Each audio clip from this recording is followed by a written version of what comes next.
yang bisa menyelamatkan ibu adalah sedekatun jariah.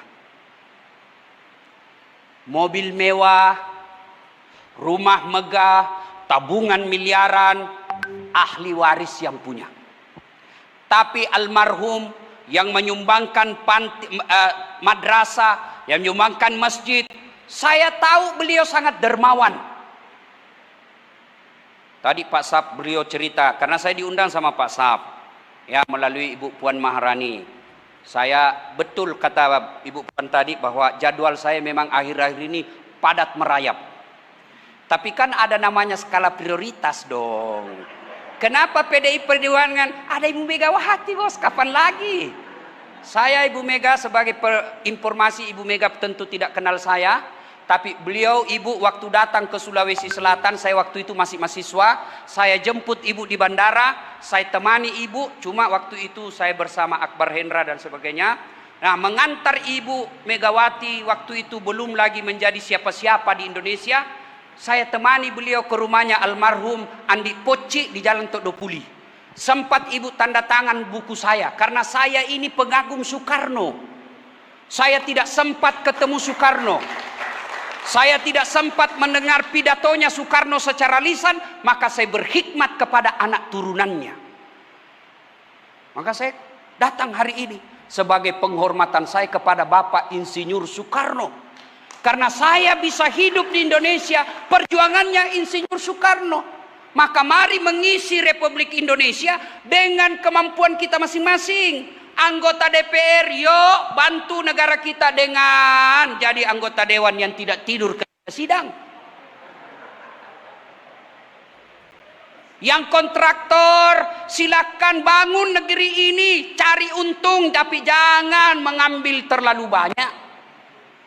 Pernah dengar Ibu Puan cerita kontraktor di akhirat? Oh, ini ada ceritanya. Penghuni surga sama penghuni neraka saling SMS-an.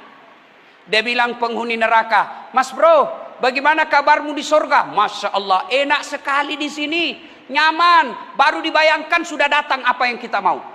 Kata penghuni surga, "Kamu bagaimana keadaanmu di neraka?" Hancur bos, nggak ada enaknya, di blender terus."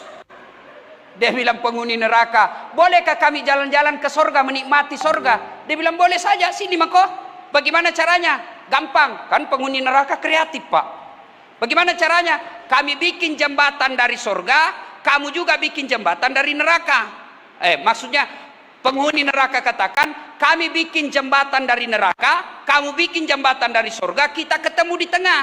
Setuju?" "Setuju." Lelang proyek. Keluar pemenang tender.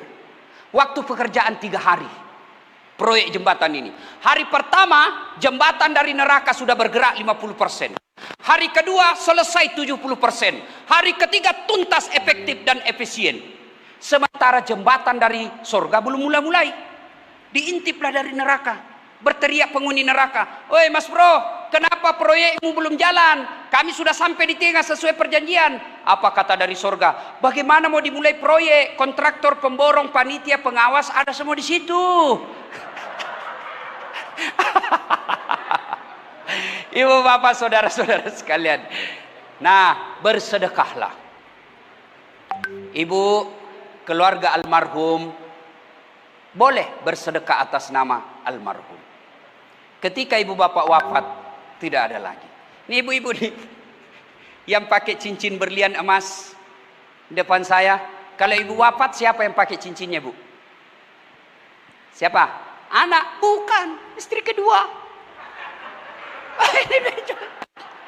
Makanya daripada dipakai sama saingannya ibu kelak ketika dikubur, baik sedekah memang deh, sedekah. Dan demi Allah, tidak ada orang bangkrut gara-gara sedekah. Tunjukkan saya di sini yang bangkrut gara-gara sedekah. Bahkan saya sangat yakin 1000% almarhum bisa sukses menjadi tokoh nasional bukan karena beliau pelit, tapi kalau beliau dermawan. Mana ada orang suka orang pelit? Mana ada orang suka orang pelit? Apalagi anggota DPR pelit. Aduh, berat men. Mana ada orang suka orang pelit? Saya tanya ini ibu-ibu yang hadir. Senang suami yang pelit atau dermawan? Senang tetangga yang pelit atau dermawan? Senangnya menantu yang pelit atau dermawan? Tidak ada orang suka orang pelit. Bahkan orang pelit sekalipun tidak senang sama orang pelit. Dia ajak ke rumahnya pelit, padahal dia juga pelit. Begitu jeleknya itu pelit. Tapi saudaraku, mari, kalau Bapak mau nyaman di alam kubur, sedekah lebih awal.